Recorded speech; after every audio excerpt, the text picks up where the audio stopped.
আমাদেরকে সুন্দর করে সৃষ্টি করেছে এবং ওরা নিষ্পাপ। আজকের এই আয়োজনটা উপলক্ষে ওদের যে উস্তাদ আছে তাদের কাছে শুনি।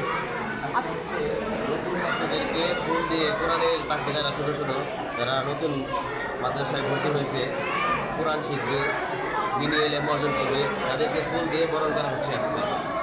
এই জন্য আজকে নতুন বরণ অনুষ্ঠান। আসসালামু আলাইকুম। কওমি মাদ্রাসাগুলোতে চমৎকার এই আয়োজন করা হয়।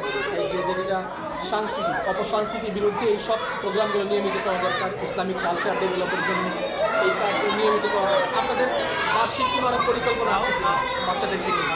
আর কী কী করে থাকেন সাধারণ প্রতিষ্ঠানকে নিয়ে? যেমন ওদের ইসলামী সঙ্গীত, ইসলামী সঙ্গীতের কোরআন তেলাওয়াতের ব্যবস্থা, তারপরে আবার মাঝে মাঝে সাংস্কৃতিক অনুষ্ঠান, গজল প্রতিযোগিতা, কোরআন এগুলো প্রতিযোগিতা, এটাই মিট করছে বিভিন্ন